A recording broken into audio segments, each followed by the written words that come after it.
Hello there. You're listening to the Box Office Show. I'm Ryan Hill.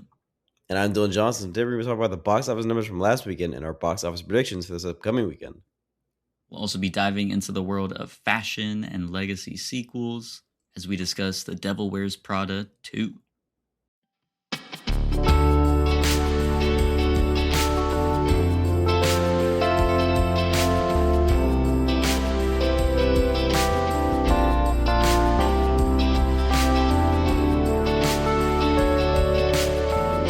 We got some news to talk about now. The casting process for the new James Bond series has begun with the hiring of casting director Nina Gold, best known for casting things like Game of Thrones, Andor, Hamnet, and Conclave. Obviously, you and I are a big fan of her work. Ryan, any hype built around this now? Anything you're looking forward to? Any casting you're looking forward to? I would definitely say so. I mean, it's the most important role that needs to be cast in, who knows how long. Definitely an iconic piece of movie history, James Bond 007. So, yeah, whoever the next one is going to be, they got a lot to live up to. And so they got to get it right. So Nina Gold definitely seems like the right person to find the next James Bond. Yeah, definitely an impressive slate of casts that she's assembled. So, yeah, I think we're in good hands. How about you? Yeah, I mean, I'm looking forward to it. I'm kind of hoping they go with an unknown here. I'm not really looking to see like a very famous face take over the James Bond role. I would like it to be somebody that I've never seen before, to really fit into that mold. It's kind of what they did with Daniel Craig, who only had a few movies before that. He had Layer Cake and a couple other smaller roles, and really blew up kind of fame wise with the James Bond role and got to make it his own. So looking forward to seeing what kind of direction they go. Obviously, we had the more grounded Daniel Craig series. Maybe they'll make it a little bit more cartoony and balloonish again, or maybe they'll go back to basics. Who knows? They could take it in any direction they like, including the casting. So we'll see. Indeed. But they have Denis Villeneuve at the helm. So, It'll be sick. yeah. I don't know that he'll take it in a very silly, cartoonish direction, but, He could. You never know. well, I not thought quite as Prisoners sweet. was pretty cartoonish. Not quite as sweet, but I'll be there for his take on 007 for sure. In other news, we have a new Westworld movie coming from screenwriter David Koepp. Now, Westworld, the show on HBO, which had a phenomenal first season, and then a rocky but somewhat decent second season, and then I don't know how the rest of the seasons went, 3 and 4, because I did not watch them. But I do know that the show was canceled before they were actually able to complete the show and finish all the arcs and everything. So my question is, why are they rebooting that franchise, bringing it now back over into movies when it seems like there wasn't enough interest to sustain that television show? I feel like, I mean, if you're gonna put up the money for whatever budget is going to be needed for this, might as well just go back and finish off that series so that it isn't going to be something that it's like, why commit to watching it if it's going to have loose threads? So I don't know. I don't know about that direction. What do you think? I mean, it makes sense to me. This is, classic Hollywood. It's not working as a TV show anymore, but they still want to capitalize on the brand that is Westworld, with the popularity of how that first season went and just in general the Michael Crichton catalog. And so they're hoping that if they reboot it as a film with new actors, new story, it'll regenerate interest in it, It seems a little soon for a reboot, but this is what they do. They wait for something to no longer be relevant as much, and then they just reboot it again to try and regenerate popularity in it instead of coming with something new or trying to continue something that was never even finished. Classic. But how in the world do you top that first season? Oh my God, it's so good. It was executed perfectly. Like, there's just no way that they're going to be able to do it justice in a more condensed, 2-hour version of it. There's just no way. So I know it's all order that they got for themselves, but I don't know. I don't think it's a wise investment there. But Yeah. what do I know? What does this guy know? He knows nothing. In other news, the Academy Awards have listed out some new changes to their rules, including that actors may now be nominated for more than one role in the same category. Previously, if you were nominated for a Best Actor or Best Actress award, or Best Supporting Actor or Best Supporting Actress award, you could only be nominated once for one movie for that year. There have been a couple times where an actor has been nominated for multiple acting categories, like Scarlett Johansson being nominated for Best Actress and Best Supporting Actress in the same year, things like that. But never have there been multiple nominations for the same actor in the same category. But now that has changed. And I support this. I think this is cool. There have been many times where an actor has played multiple roles in a year, and it's like, hey, those are both leading roles. They should. I think Scarlett Johansson's a good example of. I think in Jojo Rabbit, she's kind of a leading character. I think she could have been nominated for Best Leading Actress for that role as well as Marriage Story, but she was not. Indeed. So yeah, I like it as well. I mean, I don't really know why they originally put that rule into place. I just think they're entirely different roles. So why would you limit it to just, the actor can only get one per category? That led to things like what you're just describing there with Scarlett Johansson of, she had to go into supporting for that other part, even though they both could have been, considered leads. And that's happened in the past, or at least where, there have been strong performances from an actor within a single year, but they sort of had to put their eggs in one basket for the campaigning for, the for-year consideration campaigns. So, yeah, this makes it more fair to the movies that the actor stars in, right? So that they'll be able to get a chance at nomination. And then obviously, I'm sure any actor that is lucky enough to get double nominations in the same category, they'll be thrilled to get that honor. So, yeah, this is a good change for sure. Another change that they have made: international features will no longer be limited to just one submission per country. Finally. Which is also a great change. Yeah. It just opens up the possibilities for foreign films to do well in the market. It opens up the possibility for multiple foreign films from the same country to do well. Because previously it was like you'd have one film from each country that really stood out that they're pushing for. This is the movie that they're getting international recognition for, that they're trying to get distributed widely. And all the other films kind of get pushed to the wayside towards award season because they're trying to get this one movie to win for their country. But now it can be multiple. Now we get more of a wide range of international films that might be available for distribution here in the U.S., which is what I'm dying for. It's what I'm looking for. This is what theaters need. We need better movies in theaters. This is what will get people. We need better movies in theaters and lower ticket prices, and this will get people to go back to the movies in droves.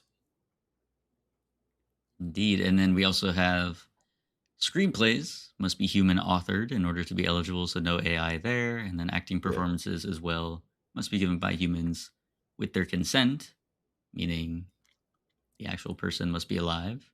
So no AI, no CGI resurrections. It's crazy that they've specified this. Well, I mean, yeah, it's just one obvious unspoken thing. Like, of course, no one doubted that the Academy would be on the side of, human performances or human written scripts, but yeah, just something to put it into the legal language, I suppose, of their rule book. Yeah. So yeah, just another signal at where they stand with the arts and being against AI intrusion into it. Good. Let's do our box office breakdown for May 8th to the 10th. In first place, once again, The Devil Wears Prada 2 with $41.6 million this weekend. That is a 46% drop into its second weekend, which is a pretty strong hold. And it now has crossed the $433 million mark worldwide. So this is a very strong performance from a legacy sequel here. Absolutely. It's a hit. No doubt about it. In its debut, Mortal Kombat 2 grossed $38.5 million. That is a high point for the franchise, but wasn't able to win the box office crown this weekend. Not quite. In third was Michael, the Michael Jackson biopic, with $37.9 million. That's a 30% drop, also a pretty strong hold, with now $581 million worldwide. Ryan, how are you feeling about that? Do you think that's a good number for you to be at for your box office draft? Oh, it's phenomenal. Okay. It's only getting better and better. There's Alrighty. still some markets, South Korea, Japan, that need to open, and so it should perform really well there. And then, I mean, we're seeing these holds looking really, really good already. This is just its third weekend. It, you know, was pretty competitive of taking out Mortal Kombat 2 again in its debut weekend. So Mhm. this is looking like a great fifth pick on my roster because it's going to Nice. climb up to certainly, I think, dethroning Bohemian Rhapsody as the highest grossing music biopic. Could take down Oppenheimer as highest grossing biopic in general. Interesting. Then we'll see, how close it gets, if it can moonwalk its way to a billion. I don't know. We'll see. But it's looking like the path is there. And that's Possibly. pretty great for me.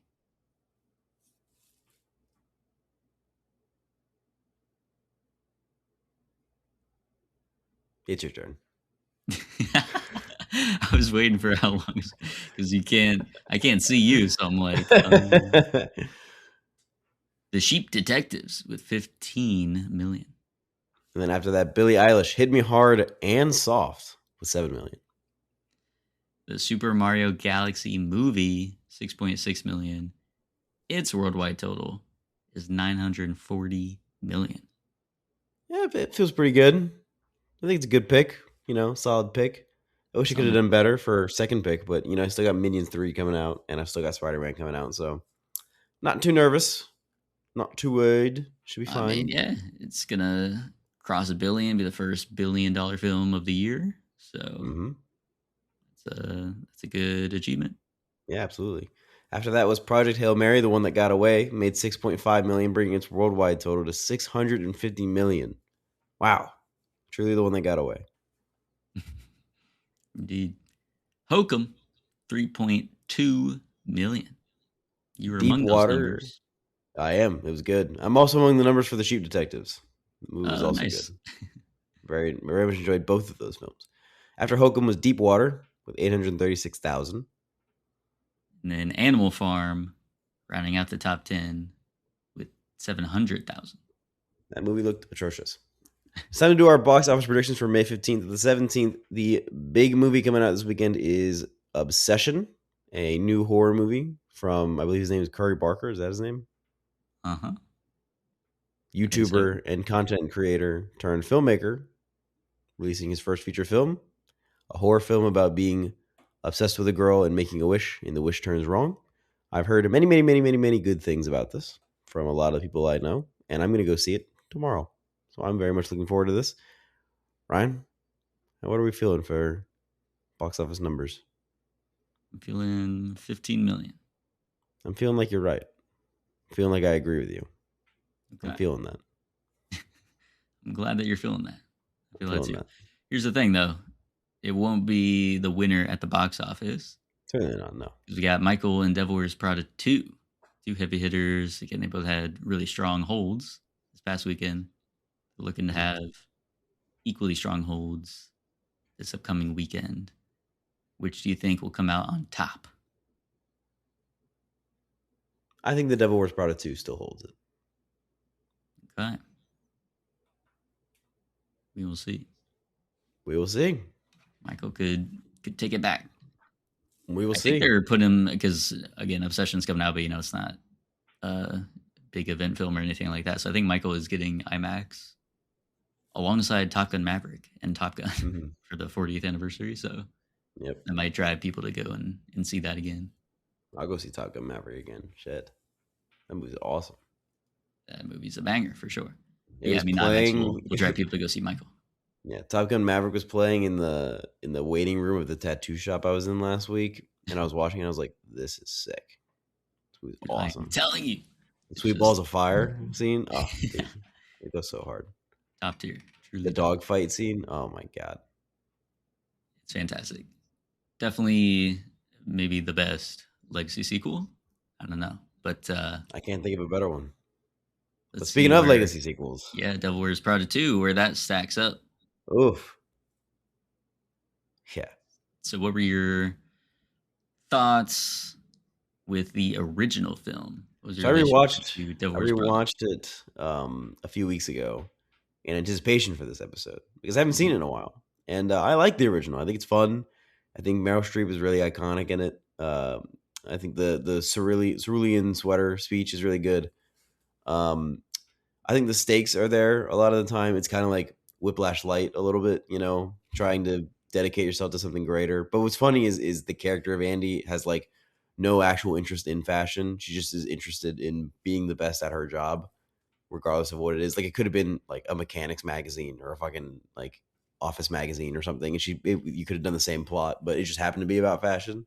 So she gets Mhm. into fashion for the job, which I think is interesting. I like the conflict that her character has throughout the movie a lot of like trying to balance her work and her life with a job that she shouldn't theoretically care about and didn't care about at the beginning of the film, but just cares about simply to please Miranda Priestley and to be good at her job. Mhm. I think this film uh, is kind of just a rehash of that exact same plot, just done a little worse, and it doesn't Oh, really have any jokes in it. oh, What were your thoughts, oh Ryan? snap! Thoughts on the original? So I'd never seen the original until Okay.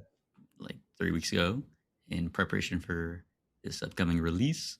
Mhm. Always known about it, of course. Of course. The name alone, iconic, and then Meryl Streep, iconic as well. And Absolutely. so the cultural osmosis of some of that stuff has definitely peeked through. Um, a lot of it hasn't. I did not know Emily Blunt was in that film until I had started seeing the trailers for Devil Wears Prada 2. I was like, oh, Emily Blunt, great that she's in this. I'm like, oh, it's her reprising her role. So Mhm. some of that stuff, yeah, I had no inkling of, no clue about. So it was great getting to go in there. And I did really like how it just felt like a pretty wholesome, pretty earnest coming of age film of her and all her friends, but obviously we're mainly focused on Andy as she's just trying to make it work. The big Mhm. city, post Big college, Apple. trying to find her way into what she actually wants to do with journalism, but Mhm. needs a stepping stone job here, and then potentially loses herself in it. Also, is able to see what she's really made of in that environment as well. I just think it's a really good premise. I think they executed it extremely well. Like there were a lot of great jokes, very entertaining, and obviously the cast, star-studded. I mean, Stellar. 4 home runs with Meryl Streep, Stanley Tucci, Emily Blunt, and of course Anne Hathaway. So yeah, they were all supremely entertaining. So yeah, that was a very pleasant film. Enjoyed it. Definitely Mhm. understand why it has that classic status. And so coming into Devil Wears Prada 2, wasn't like over the moon with the original film or anything like that, but I was like, yeah, I'm excited to see how they make them all come back together. And yeah, there's some some contrivances they have to do to put them all in the same vicinity again. But for the most part, I thought it was an equally pleasant experience. I can sort of see what you're saying, but as we dive into the spoilers, I think they do take an interesting approach to this one that showcases the time that has passed and the new world that we're living in, which Eh. is quite different from the magazine heavy print centric world of the original just 20 years ago. So I Mhm. do like that they had some new things to say, new things to touch on, while still just giving this cast a lot of good opportunities to play off each other. Not Mhm. quite as sharp as the original, but again, I do think there's still some substance there. So yeah, those are my initial impressions. Yeah, I think there's too many contrivances to bring them together, personally. I think the first like 30 minutes of the film is all just like plot heavy of trying to get them back together. Hmm. And I think it doesn't give like moments for the characters to just be themselves. It's just them like word vomiting plot about getting fired and the state of journalism and like where they're going. I, I just I don't know. I feel like I'm not invested in the characters as much anymore. I feel like this isn't the Miranda Priestley I know, because she's been tamed by the woke movement, I suppose, is what the joke they lead into. The But woke mob has. you never really get to see Miranda Priestley go full Miranda Priestley. And then towards the end of the movie, she's like a very sympathetic character, which is odd, in my opinion. Yeah, that was the major gripe that I had with this. Which again, it was funny watching the first film because again, knowing like the iconic Meryl Streep performance, Hmm. and just how, yeah, like she's beloved, and so Yeah. it's sort of the things. I mean, it happens a lot, right, with villains where you know they become so iconic, and then you like watching them so much that eventually you want to just start rooting for them, and so they eventually get sanitized to the point where they can be, Hmm. if not, an anti-hero, then a full-on hero. She's Yeah. not a full-on hero in this one, but like kind of, I mean, she's not really the villain in this. I mean, they sort of frame Emily as the villain. So that Hmm. was an odd turn. Yeah. So we'll talk a little bit more about that. But yeah, I think with the Miranda role, like they can't make her as much of a villain as she was in the first one. Um, and even then, she had her moments, which was really well done, of complexity, seeing these other sides to her. But at Yeah, the but at end of the the end of the film, movie, yeah, like, she's yeah, the whole point still, is a rejection of her way of life and her yeah, thinking. She's literally like, exactly. everyone wants to be us. And then Andy's like, I do not want to be you. Yeah, and this movie kind of goes back on that and saying like maybe she does want to be like Miranda Priestley, but this version of Miranda Priestley that isn't the same as the original. This version Mhm. of Miranda Priestley that is kind of humanistic and is like willing to do what it takes to help the people around her. Who like in the original film, like screws over Stanley Tucci right at the end of the film, which is like the thing that makes Andy not want to be like her, is because she screws over Stanley Tucci. And in Mhm. this one has a full moment of like, oh my god, like seeing Stanley Tucci and like being with him, and it's like Yeah, that one she was, wouldn't do that, bro. Miranda Priestley wouldn't do that. yeah, This it is just Miranda. felt very much like, again, we want to like her, want to root for her. So now she's going to have this epiphany of, oh my Yeah, gosh, like he can do this. He's able to give this speech. Um, it's like I don't know. I feel like she's not that stupid. I feel like but Miranda Priestley isn't so stupid that she just like didn't never notice Stanley Tucci could do it. I'm sure she knew it, she just didn't want him to. And that's why right, she's the devil wearing Prada. In the second movie, she's just kind of just wearing Prada. She's not quite the devil. You know what I'm exactly. saying? I don't know. Agreed. And there could have been a way to, I don't know, show that evolution that she has if they really had to tear her down though, and they didn't want to do that either. They wanted to still have her again, wearing all the Prada, being, the most confident person in the room and everything, but she's not as harsh and mean anymore. So yeah, as you said, she's not really the devil. Um, but then that kind of, yeah, just takes away a big element of her character that made her Mm, so like delightfully devilish. Like mhm. you can execute a character where they're a jerk, but they're really entertaining to watch, and their one-liners and how they deliver and everything. It's still worthwhile. Like you still get invested in that character, and you're compelled by them. In this case, they try to play it down the middle of she has some, again, there's like moments where she's trying to be rude, and then she's getting told by her new assistant that, hey, you can't say that anymore. Mhm. In the year 2026, you can't say something like that. Mhm. Um, but she never, again, like fully digs into that old Yeah. personality, being like She really never fully comes vicious, back. really mean.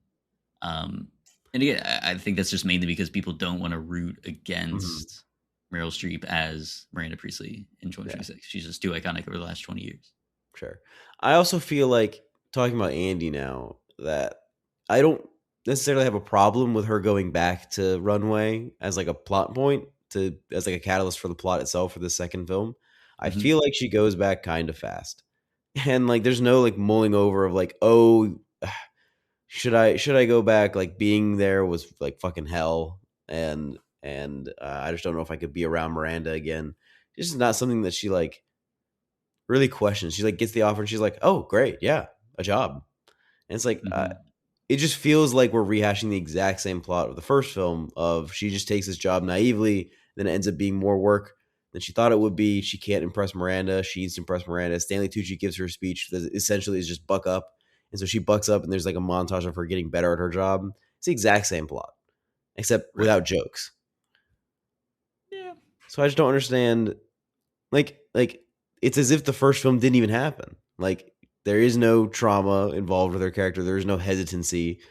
She walks in and she's like, "Hey!" Like she's like happy to be Yeah, there. she comes in very bubbly and like, "Oh, Yeah, you remember me?" And then which I thought was funny. Miranda's like, "No, like who is this person?" yeah. I think that's a She's good one of bit. the Emilys. So yeah, there's some good little jokes sprinkled in there here and there. Yeah, I think I don't know. Didn't she get offered like editorial freedom? Isn't that part of Yeah, the thing? They're like, but hey, get again, us back on track, and you get to basically run, the editorials and do what you want with it. So she's like, oh, great. but she's like not hesitant about it at all. Like she doesn't even consider her past experience. Like even within the film Whiplash, contained within Whiplash, when Miles Teller is like offered the role to go back and play drums for J.K. Simmons, even he has like a moment where he's like not considering it. Like within the Mhm. film, not even like as a sequel. Within the film, he like has a hesitancy of like, oh, this was a bad relationship for me to be in. I don't know if I can go back to it, and then decides to do it.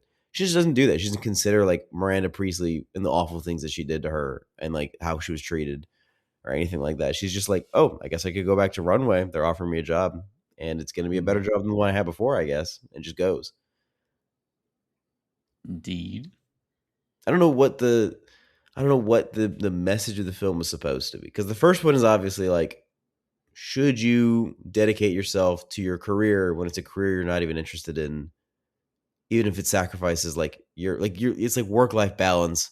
Is work so important that you can sacrifice your life, especially if it's a job that you don't even like theoretically care about, Mhm. is it worth it, and in this one it feels like they're just asking the same question in a lighter way. Maybe. I think so. This is the part where I think the approach they take, which is, very early on, inciting the plot is her getting fired from her job and the Mhm, reflection of the way that journalism is going at the moment, which is, I mean, all the print media, all the legacy media mhm, is going away for the most part. And so it's all on very unsteady ground. And so she, as someone who, you know, dedicated her life to it and wants to still actively be a part of it, is now lost and needs to find a way to keep keep working in the way that she wants to, but also needs to find a way to just get paid. And so similar to that first film where, we see that she's coming from a humble background. mhm, She's got, her sink is churning out brown water, right? So her apartment at the beginning of the film is not very good. So that's another motivation, I think, is that it's mhm, extremely well paying. And so she's attracted by that, but then also attracted by the opportunity to, you know, continue writing something that matters. And she talks about how, she wants to frame these stories that are happening at Runway, the stuff that's related to the fashion world. She mhm, wants to give them that caliber of meaningful, impactful writing. And so that's part of what she is hoping to do there. And then Runway as a whole is under threat of being taken over and being consolidated into, this new, well, I guess it's the son of Earth who initially is yeah. going to like do the consolidation and cut all the budgets, Which pare down the also I gotta staff. say, outside of the top four, like not very good performances in this movie. I'm not You gonna didn't lie. like BJ Novak in this? I did not like BJ Novak. I unfortunately didn't like Caleb Heron. I feel like they underutilized him a little bit in this role. Mm, Someone Ashley was good, but she was just like another version of Emily Blunt's character from the first film with less screen time, which is unfortunate. And yep. then Justin Theroux was like doing like a weird Elon Musk impression, kind of. And Lucy Liu was, amazing, incredible, like always.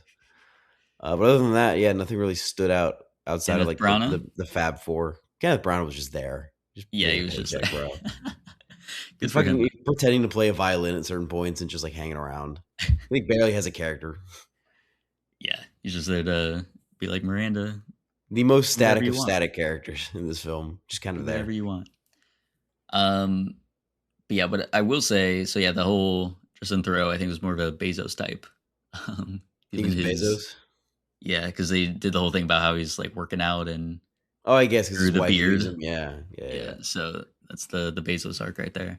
Yeah, I guess you're right. So yeah, the like commentary on the mass media consolidation that's going on in our world, and then how that immediately leads to again a bunch of layoffs, and then a Yeah, but bunch they of don't lean into any of this. Like you're saying it as if like it's lessons learned from the film, but this is like things that we've derived from the real world that we're trying to apply to this movie. I feel like I didn't actually learn these things from the well, film. they do bring it up. I wish they would have leaned more into it, but They like tap it a little bit, they you have a know. scene where Justin Thoreau starts talking very blatantly to Miranda Priestley about, the state of the world and how Oh, basically I AI know is going to exactly what take you're over. talking about. I was half asleep during that moment.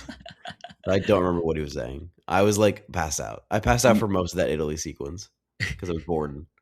But yeah, Miranda Priestley goes like, "Oh, shouldn't we be celebrating, excellence and beauty and human achievement?"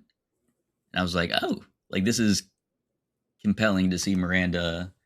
Which you would assume, like, yeah, she would, especially in the time that she grew up in, right? There's definitely no, elements of AI, even social media, online stuff like that, right? So Mhm. growing up in a world where it was more faithful to, again, like if a human does it, then it's made. If not, then it doesn't exist. And so her almost being pushed out, she's being, even in the first film, she was considered a relic, right? They're like, oh, we need to replace her with someone younger, fresher. And here, now the threat is she's going to get pushed out for, people that may not even be as committed to depicting beauty or fashion or anything like that from a human perspective. I Mhm. think that would be compelling to see more of Miranda's perspective on everything and like her creative process, stuff like that. Like we Yeah. understand she's, the head honcho and she has all this experience, all these achievements, all that stuff. But I would have loved to see even more of like her dedication to like, yeah, this actually is terrible. Like Right. the ultra capitalistic consolidation that's going on here that's gonna decimate runway and then decimate, the industry that she cares about at large. Her really standing up against that rather than it just being a self-preservation thing, which again it seemed like a half and half sort of thing. But I would have loved to see them dive more into like, hey, we can't let this happen. Andy again does it mostly from the angle of like, I don't want everyone here to lose their jobs. Like Nigel was going to get cut. Right. I think she was pretty much going to get cut. So she's like, we Mhm. need to prevent that from happening. So I think, yeah, I think they do enough, at least just in the basic plotting of it. It's like, Yeah. hey, we need to resist against this consolidation that's going to, at minimum, make all these people lose their jobs, and then by extension is going to just degrade even further journalism, media, all that stuff as a whole. So I like that they incorporated that stuff in there. Mhm. Could have been handled better, but I do like that we had that. I guess. So I think that helps separate a bit from the first film because that, obviously 20 years ago, that wasn't really front of mind. It wasn't really that sort of thing. I mean, I suppose it's just it to me. It's taking the same story as the first one and placing it in 2026. You know, it doesn't really stand out to me as an original plot line. It doesn't really stand out to me as like original character arcs. It just feels like we're rehashing the same story, and I think that was kind of boring. And so I was bored for a lot of this film. Yeah, because in both cases, again, Miranda, the central conflict by the end of the film is she going to lose her job? And Mhm. in that case, again, it was just a one person, and here it's, is Runway going to get bought out and by whom? And them just trying to figure out that it's the right person that takes over so that Mhm. she can keep her job, Andy, everyone can keep their jobs. Yeah. So that particular plot point is very similar. Again, they do the same. They went to Paris the first one. They went to Milan this time. Mhm. So they definitely play some of the beats the same. Yeah. What do you think of the romance in Andy's personal life? It's fine. Anne Hathaway is just super charming, so that's always a delight. You know, Mm-hmm. she can make very cheesy dialogue just like very charming, which is cool. Not a lot of people can do that. Um, don't particularly care for the romance. It just wasn't like central to the plot or anything. It's not like something she has to sacrifice like in the first one. It's not something that like creates tension in her life. It's just like in general, pretty decent relationship with a pretty good guy, and ends up that way. And there's like a little bit of tension with her job, but not really.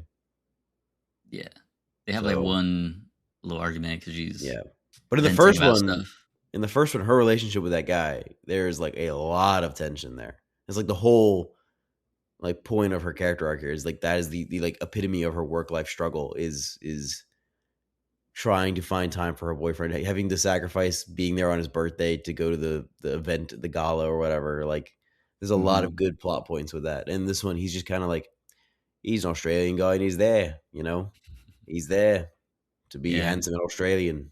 he was just happy to go to the event, try and Yep. see Hugh Jackman, I gotta say hi to Hugh Jackman. who they couldn't get for a cameo apparently.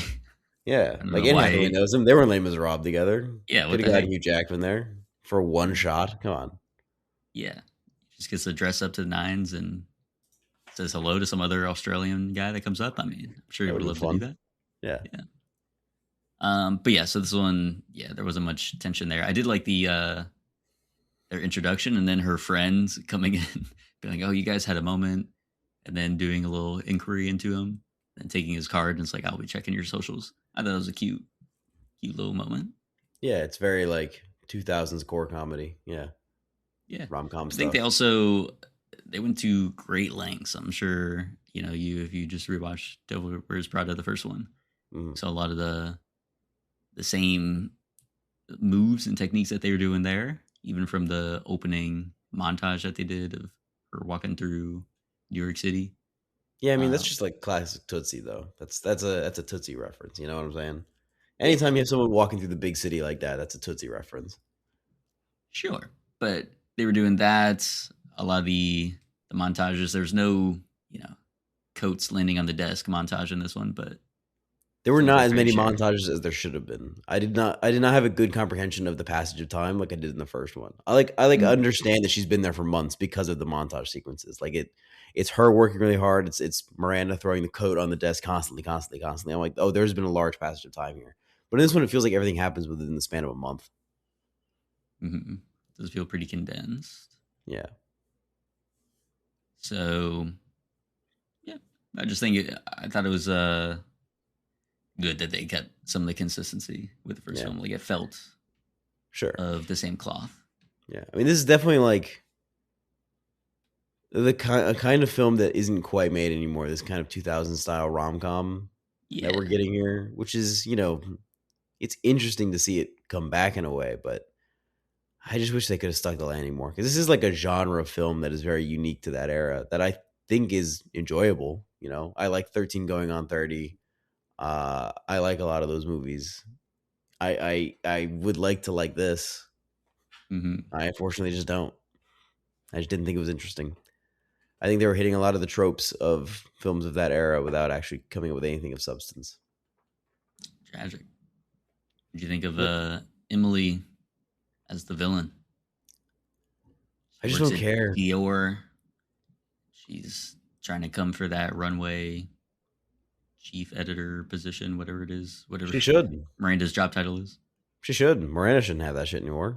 It should be Oh, Emily's. Why do we hey. like Miranda Priestley so much? Why?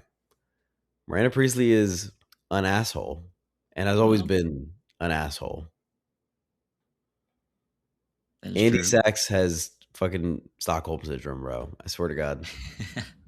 They said that in the movie, didn't they? They should have, because Because holy shit. she was gonna try and write a book. That was like a whole subplot that they had. Is Bro, she forced out Emily to go work at fucking Dior. I don't blame Emily for wanting to steal runway from her. I don't blame her at all. wait, that was the other thing, which I guess we'll get to at the end. Again, the whole Miranda being a bit sanitized, and then Emily being the villain, and then we have that moment where Miranda sort of chews her out, hits her with the iconic "That's all." They saved it for that one line to just say "That's all" for her to dismiss Emily. Um, but we don't actually get resolution on like what really did happen. Like, did Miranda just straight up force Emily out, like sent her to I Dior? believe so. That was gonna be Yeah. something later on where she was like, "Oh, I wanted you to be able to spread your wings. Like you actually had grown so much, you needed to take on like a better opportunity instead of waiting around at a runway. No, I think she's just an asshole. But that's what it kind of Which is seemed like. more true to her character from the original film, is to just do something because you're an asshole. Yeah. It's like And a career move. so that one was a little odd. And then by the end, Emily, who fails on that front, right? Bezos's ex-wife comes in and buys up the company. So she's now out of luck there. But then her and Andy have a lunch where she talks about how she wanted to be friends way back when, wants to be friends now. And I guess that's just what's gonna happen. But it's like Emily would have no bad blood about any of that. And then also even just shame, embarrassment of like, oh, I tried to I'm such a fool. I'm such an idiot. I really exactly bugging things up. like I don't know, that'd be call her up and be like, hey, let's be friends and chill after, that whole debacle just went down. It just felt like they wanted to have, again, they needed to have a villain. They couldn't have it be Miranda. They needed Emily to come back in some way.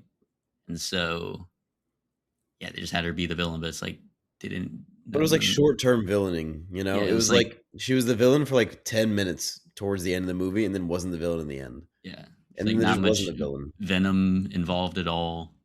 And she's literally there at lunch with Andy, just chopping it up, being gals. It's like, okay, like there's no real. Yeah, like Justin Theroux could have been the villain. BJ Novak could have been the villain. Mm-hmm. Those both would have been fine. Neither of them were really competent enough to be a villain. They were just kind of dudes. Indeed. Any other thoughts on The Devil Wears Prada 2? I really like Nigel and Andy's relationship. No, of course. That was always fun in the first one. Bro, love Stanley Tucci. He's great. He's a bomb diggity. He's awesome.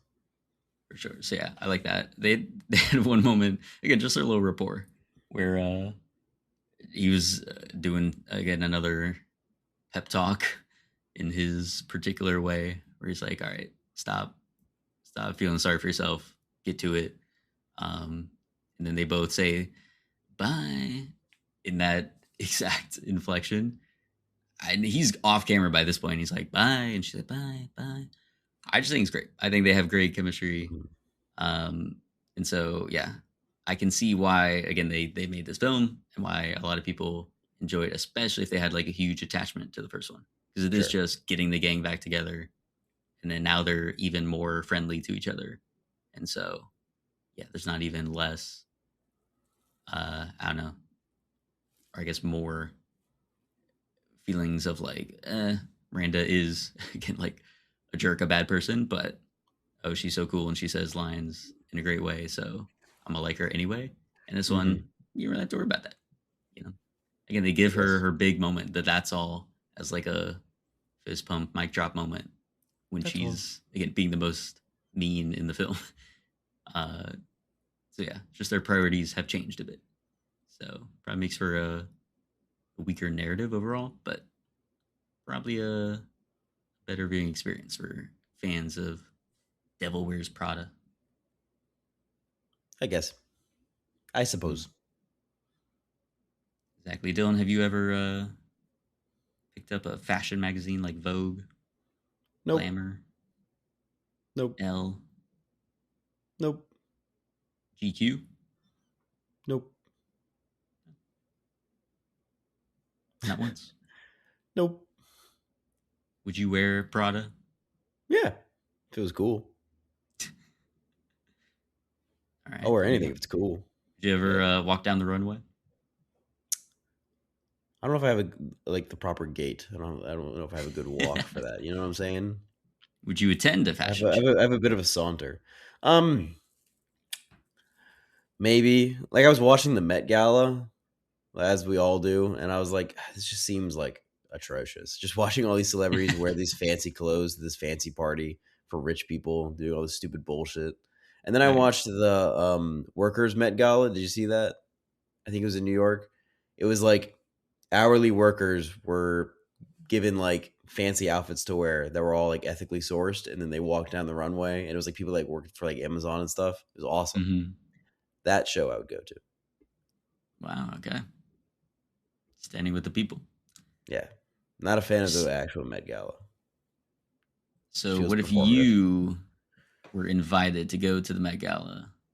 Everything paid I don't think I for. could go. They would I don't put think I you could in go. a Prada suit. I don't think I could do it. You couldn't do it? You wouldn't do it? It just feels performative and douchey. It's just Well, wrong. there you go. What if Lady Gaga was performing? Shit! I take it back. Oh my god, get me there. Bro, thank God I woke up for the Lady Gaga performance in this movie. Best part of the movie. That shit was awesome. So you fell asleep during this? Yes, and I woke up for the Lady Gaga part and I went sick. What the heck? Hey Fell man, should have asleep? made a less boring movie. This is the first time I've fallen asleep in a theater in a long time. And I was literally not even tired going into the movie. I was just bored. Wow. That's brutal. Yeah, sorry. So Not interesting. Mario, as we get older, we need to start creating the The sleeping list. sleeping in theater index, where Mario right now, top of the heap. Yep. And then seems like this one is there as well. Okay. So we're gonna have a running tally of the movies we fall asleep to this year. Brutal. Brutal. All right. How many cerulean sweater vests out of 5 do you give this movie? Give it 3 cerulean sweater vests. I'm giving it 2. 2. Yeah. Tragic. Here's the thing: there were no cerulean sweater vests in this film. There were indeed, actually. At the very end of the film, Andy's last outfit is her original cerulean sweater that she's cut into a vest. So, who was really paying attention? You or me? That's crazy. It's the Almost original fell asleep. cerulean sweater that she's cut into something more chic. So you're, Uh-huh. if anything, quite a fool. That's crazy. But at the beginning, there were the belts that were being compared. That were the same shade. Sure. It was like the callback, But- and she smiled at it. She was like, "Huh." That's not quite as good of a reference as her wearing the actual sweater itself. Now cut into that's something true. more chic and wonderful. Wow. Literally the last outfit she wears in the movie. That's yeah. What is the last shot of this film? It's them in the building and it's panning. It's like pulling back as them in their offices. It's a good shot. Yeah. It's a I nice liked shot. it. It was a good shot. Yeah, they're all like just standing looking out the window. Runway. No Emily Blunt though. Rip. How would you rate the original film? I think I also gave it 3. I think I would give that one 3.5. Like I enjoy it. I think it's fun.